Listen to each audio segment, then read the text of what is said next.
kraken, a beast so terrifying it was said to devour men and ships and whales, and so enormous it could be mistaken for an island. In assessing the merits of such tales, it's probably wise to keep in mind that old sailor's saw, that the only difference between a fairy tale and a sea story is a fairy tale begins once upon a time, and a sea story begins, this ain't no shit. Every fish that gets away grows with every telling of the tale. Nevertheless, there are giants in the ocean, and we now have video proof, as those of you that saw the Discovery Channel documentary are no doubt aware. I was one of the 3 scientists on this expedition that took place last summer off Japan. I'm the short one. The other 2 are Dr. Tsunemi Kubadera and Dr. Steve O'Shea. I owe my participation in this now historic event to TED. In 2010, there was a TED event called Mission Blue, held aboard the Lindblad Explorer in the Galapagos as part of the fulfillment of Sylvia Earle's TED Wish.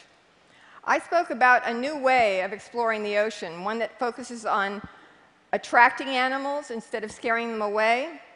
Mike DeGree was also invited, and he spoke with great passion about his love of the ocean. And he also talked to me about applying my approach to something he's been involved with for a very long time, which is the hunt for the giant squid.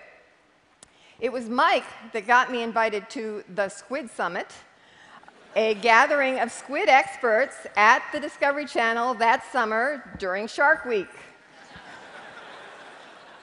I gave a talk on unobtrusive viewing and optical luring of deep-sea squid, in which I emphasized the importance of using quiet, unobtrusive platforms for exploration. This came out of hundreds of dives I have made, farting around in the dark, using these platforms, and my impression that I saw more animals working from the submersible than I did with either of the remote-operated vehicles. But that could just be because the submersible has a wider field of view. But I also felt like I saw more animals working with the Tiburon and the Ventana, 2 vehicles with the same field of view, but different propulsion systems. So my suspicion was that it might have something to do with the amount of noise they made. So I set up a hydrophone on the bottom of the ocean, and I had each of these fly by at the same speed and distance and recorded the sound they made. The Johnson Sea Link, which you can probably just barely hear here, uses electric thrusters. Very, very quiet. The Tiburon also uses electric-powered thrusters. It's also pretty quiet, but a bit noisier. But most deep diving ROVs these days use hydraulics, and they sound like the Ventana. I think that's got to be scaring a lot of animals away. So for the deep-sea squid hunt, I proposed using an optical lure attached to a camera platform with no thrusters, no motors, just a battery-powered camera, and the only illumination coming from red light that's invisible to most deep-sea animals that are adapted to see primarily blue. That's visible to our eye, but it's the equivalent of infrared in the deep sea. So this camera platform, which we called the Medusa, could just be thrown off the back of the ship, attached to a float at the surface with over 2,000 feet of line. It would just float around, passively carried by the currents, and the only light visible to the animals in the deep would be the blue light of the optical lure, which we called the electronic jellyfish, or e-jelly, because it was designed to imitate the bioluminescent display of the common deep-sea jellyfish Atolla.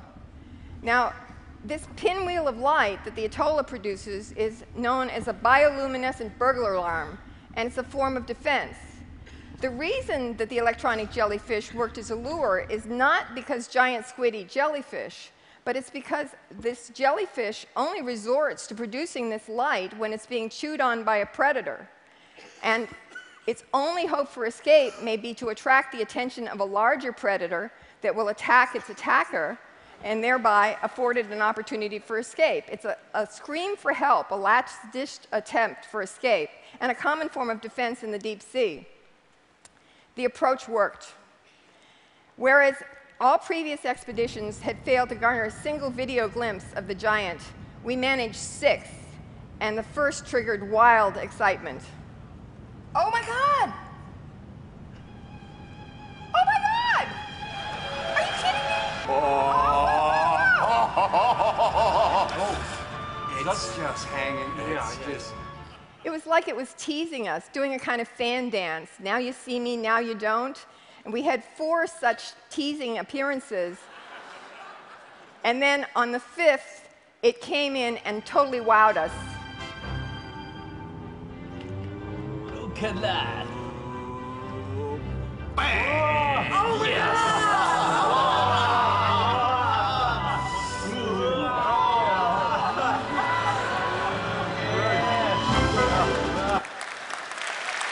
The full Monty.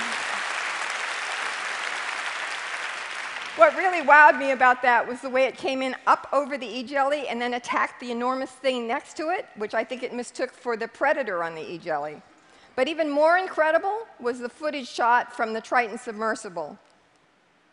What was not mentioned in the Discovery documentary was that the bait squid that Dr. Kubadera used, a 1-meter-long diamondback squid, had a light attached to it, a squid jig of the type that longline fishermen use.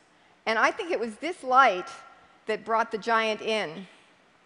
Now, what you're seeing is the intensified camera's view under red light. And that's all Dr. Kubadera could see when the giant comes in here. And then he got so excited, he turned on his flashlight because he wanted to see better. And the giant didn't run away, so he risked turning on the white lights on the submersible, bringing a creature of legend from the misty history into high-resolution video. It was absolutely breathtaking. And had this animal had its feeding tentacles intact and fully extended, it would have been as tall as a 2-story house. How could something that big live in our ocean and yet remain unfilmed until now? We've only explored about 5% of our ocean. There are great discoveries yet to be made down there.